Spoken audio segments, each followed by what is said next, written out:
저희가 워크트렌드 인덱스는 업무 동향 지표라고 해서 매년 연례 보고서로 발표를 하고 있고요.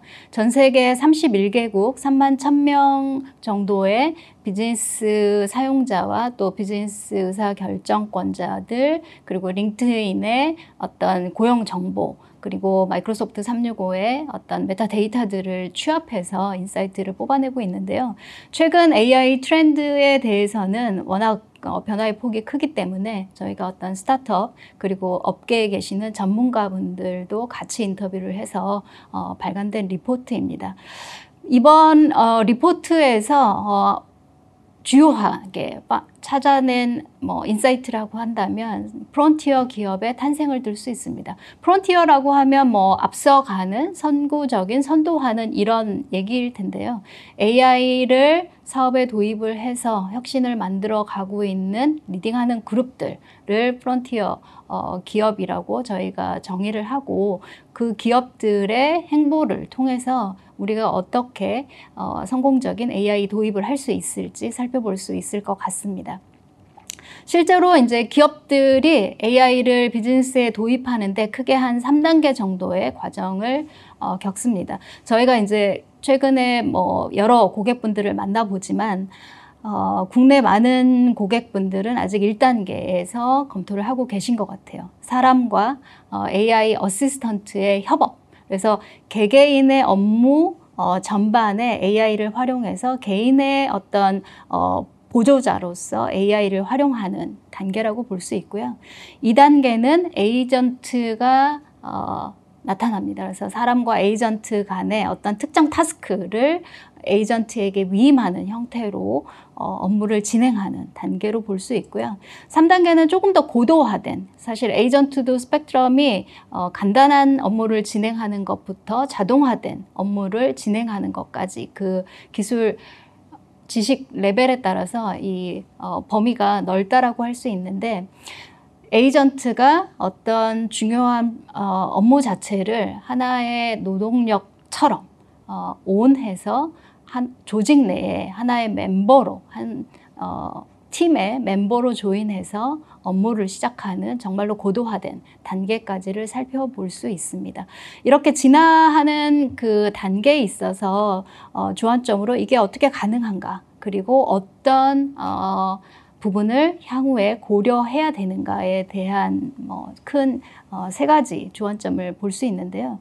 지금 이렇게 이제 AI가 업무에 도입되게 된 데는 사실 인텔리전스라고 하는 거는 지금까지는 사람의 영역이었고 저희가 사람에게 의존하는 영역이었습니다. 사람이 가지고 있는 기본적인 지식, 그리고 그 사람의 어떤 업무를 할애할 수 있는 시간, 그 다음에 에너지의 어떤 캐파시티, 이런 부분들이었는데 AI를 통해서 빌려 쓸 수 있게 된 거예요. 지식 기반으로 특정한 레벨의 결과를 딜리버리하는 이런 역량, 기존에 사람이 가지고 있었던 고유한 역량으로 보여지던 분들을 언제든지, 물론 비용 투자가 있겠지만 가져다 바로 사용할 수 있다라는 거고요. 실제 조사에서 보면 직원들은 본인이 이제 가지고 있는 역량을 최대한 발휘하고 있음에도 불구하고 리더분들이 보실 때는 우리의 생산성을 조금 더 극대화할 필요가 있다라고 하는 이런 이제 서로 기대와 현재 제공되는 것 간의 역량 차이를 볼 수 있습니다. 리더분들이 직원들이 일을 안 한다라고 생각한다기보다는 비즈니스적으로 더 나은 결과를 딜리버리 해야 함에도 불구하고 실제 이제 우리 팀들이 가지고 있는 역량에 그런 격차가 있다라는 것들을 이해하고 계시고, 이런 격차를 AI, 이런 디지털 자원을 활용해서 줄일 수 있다라고 생각하고 계십니다. 그래서 향후 1년 6개월 이내에 이런 디지털 노동력을 조금 더 채용하는 형태로 발전할 거다라고 보여지고 있고요. 이렇게 이제 에이전트가 고도화돼서 사람과 에이전트가 협업하는 구조가 된다면, 예를 들어서 팀에 AI 팀원이 함께하는 조직 구조를 생각을 해야 됩니다. 그래서 실제로 보면 이 AI 에이전트가 팀원으로 들어왔을 때 그러면 저도 팀을 리딩하고 있는데 팀원이 없이 모든 팀원을 AI 에이전트로 대체하면 제대로 퍼포먼스를 낼 수 있을까요? 그렇지 않습니다. 이게 AI와 사람의 비율을 뭐 1대3, 1대4 이런 정답이 있지는 않아요. 그것은 기업마다 또 비즈니스 성격마다 다르기 때문에 이런 변화의 과정을 이해하고 우리 회사에 적용하고 최적의 퍼포먼스를 낼 수 있는 균형점이 어디인지를 스스로 찾아야 된다라는 데 있습니다. 그리고 뭐 현재 기업에서 많이 검토를 하고 계실 텐데 AI 투자가 기업의 모든 펑션에서 동일한 속도로 일어나지는 않습니다. 뭐 제품 개발에 대해서 어떤 리서치나 어떤 시뮬레이션이나 하는 데 많이 사용되고 있고 여러분들 AI 에이전트 전화 받아보셨는지 모르겠지만 고객 서비스 부문에서도 많은 먼저 도입이 되고 있습니다. 그리고 마케팅 영역에서도 빠르게 가고 있고요. 전반적인 비즈니스 그런 조직 내 업무 분야별로 AI가 도입이 되겠지만 실제 같은 속도로 발전하지는 않고 비즈니스 과제가 더 급한 해결해야 될 문제가 더 급한 부분에 먼저 집중이 될 것이다 라고 하는 것들을 보여주고 있고요. 실제 프론티어 기업에서 이런 AI를 경험하고 있는 직원들이 AI 도입에 대해서도 긍정적이고 적극 도입하는 이유로는 24시간 활용할 수 있다라는 거죠. 예를 들어서 제가 이제 다른 부서의 어떤 전문 리소스, 전문 역량을 가진 분께 업무를 부탁하고 싶지만 저희는 근무 시간이 정해져 있고 이분이 휴가를 가실 수도 있고 또는 다른 프로젝트에 이미 어사인이 돼서 제 프로젝트를 바로 수행할 수 없는 경우들도 있습니다. 그렇지만 아까 바로 사용할 수 있는 인텔리전스를 말씀드린 것처럼 필요하면 바로 해당 역량을 불러와서 쓸 수 있다라는 것들이 큰 장점이 되겠고요.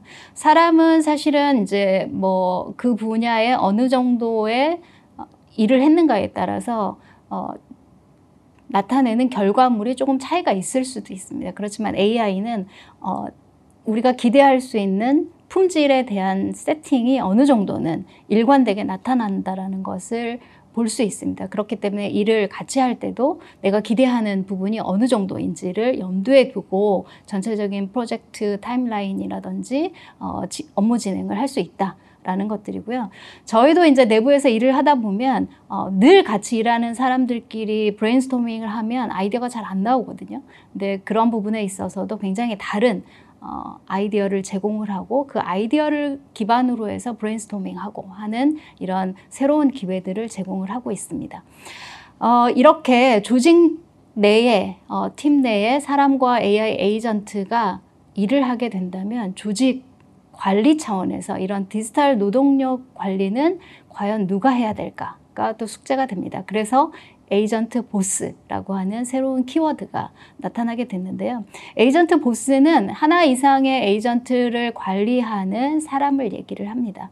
그래서 작년 저희가 워크트렌드 인덱스에서는 조직에서 아직 조직 전체의 AI 전략을 수립하기 전에 직원들이 본인 업무에 도움을 받을 수 있는 AI 툴들을 가져와서 직원들이 리딩하는 형태였다면 한 해가 지나고 에이전트화 되는 이 시대에는 이런 에이전트를 어떻게 효과적으로 관리하는 게 중요한 고민 포인트가 되면서 리더십 마인드를 가지고 있는 팀에서 팀을 리드했던 분들이 조금 더 에이전트 보스 마인드셋을 가지고 있었다라고 하는 것들이 파인딩일 거고요.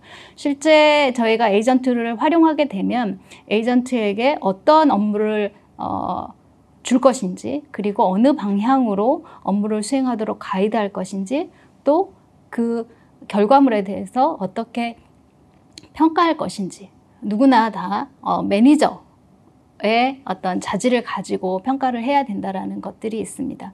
그래서 실제 이런 이제 업무 환경이 다변화하고 있는데 우리 그 리더분들은 그러면 조직 역량을 위해서 지금 어디에 중점을 둘 것인가 하는 부분들도 이렇게 답을 하셨는데요. 현재 전체 조직이 이렇게 AI로 혁신을 가져가는 분야에 있어서 AI 역량이 굉장히 중요합니다. 그래서 전체 조직원의 AI 역량을 어떻게 배양하고 그것을 혁신으로 반영할 것인가 하는 게 가장 큰 과제였고요. 그리고 말씀드린 것처럼 어떤 우리의 생산성을 극대화하는 데 있어서 모자라는 갭들에 어떤 디지털 노동력, 디지털 에이전트를 통해서 이 갭을 줄이고 균형점을 찾을 것인가 하는 것이 가장 높은 순위로 나타났습니다. 일부 물론 인력 대체에 대한 부분도 고민이 있지만 그보다는 훨씬 더 현재 있는 직원들의 AI 역량과 혁신에 대한 관심도가 높다라는 것을 볼 수 있었고요. 이렇게 이제 모든 산업 변화에 있어서는 새로운 직군이 탄생을 하고 또 없어지는 직군도 있습니다. AI 관련해서는 말씀드린 것처럼 이런 AI가 지식을 기반으로 결과를 내야 되기 때문에 AI 트레이너라든지 그리고 그 AI가 활용할 수 있는 데이터에 대한 거버넌스, 데이터셋을 준비하는 데이터 스페셜리스트 그리고 에이전트 스페셜리스트 매우 중요한 거. 사람이 저희가 인건비가 들어가는 것처럼 AI 에이전트도 무료는 아닙니다. 저희가 쉽게 가져다 쓸 수 있지만 그래서 이런 ROI에 대한 분석도 굉장히 중요한데 이런 AI 에이전트에 대한 ROI 분석은 IT 부서가 해야 될까, HR 부서가 같이 해야 될까 이런 것도 큰 고민 포인트가 될 수 있을 것 같습니다. 그리고 이제 각 업무 펑션에서 어떤 에이전트가 우리 팀에 들어와서 어떻게 활용될 수 있을까에 대한 전략을 수립하는 AI 전략가들도 필요한 부분이라고 할 수 있습니다. 그래서 이런 새로운 업무 시대에 가장 우선시 되는 역량 중에 하나가 AI 리터러시, AI를 이해하고 활용하고 그리고 그것들을 활용해서 내 업무를 개선할 수 있도록 하는 이런 부분들이고요. 그렇지만 여전히 사람이 가지고 있는 고유한 어떤 갈등 해결이라든지 이 부서와 부서 프로세스를 뛰어넘는 업무 프로세스에 대한 혁신적인 아이디어 그리고 그런 프로세스를 최적화하는 것들은 사람이 가지고 있는 어떤 지식, 지적 역량에 기대한다라고 볼 수 있습니다. 이런 프론티어 기업이 그러면 AI 스타트업만 있는 게 아니에요. 지금 보여드리는 바이엘이나 다우케미칼, 웰스파고 같은 경우는 이미 전통적인 기업들인데 비즈니스 부문에 AI를 도입해서 혁신을 이루어 가고 있습니다. 바이엘 같은 경우에 이제 농업 관련된 어떤 신약 개발을 하는데 실제 AI 에이전트를 활용함으로써 전체 신약 개발에 대한 시간을 획기적으로 줄였고요. 다우케미칼 같은 경우도 이제 물류 쪽의 에이전트를 활용을 해서 거기서 발생하던 오류를 최소화함으로써 이미 한 가지 펑션에서만 수억 원의 손실을 절감하고 비용을 절감하고 있다라고 합니다. 그리고 뭐 저희 컨택센터 그다음에 고객 지원 말씀드린 것처럼 이 고객을 접점에 있는 은행의 직원들이 바로 예전에 물론 검색할 수 있는 툴이 있었기 때문에 정보를 찾아서 고객 답변을 했지만 10분 걸리던 것들을 30초 이내로 굉장히 빨리 고객 응대를 하고 이런 서비스가 개선되었다라는 것들을 볼 수 있습니다. 결론입니다. 그래서 사실은 이렇게 변화하는 시대에 일단 시도를 해봐야 된다. 정답지가 없기 때문에 여러분들도 우리 회사, 우리 업무에 필요한 AI 에이전트를 디지털 직원으로 채용을 해보시고 이 직원, 디지털 직원과 우리 팀에 있는 사람과 어떤 비율이 가장 최적인지, 비용 효과적인지, 생산성 면에서는 최적의 결과를 딜리버리 하는지 이런 것들을 검토를 하셔야 됩니다. 그래서 이거는 어떤 기술적인 부분이 아니라 업무, 회사 조직 전반에 영향을 줄 수 있기 때문에 조직 전체의 혁신 과제로 접근하시는 것이 필요합니다.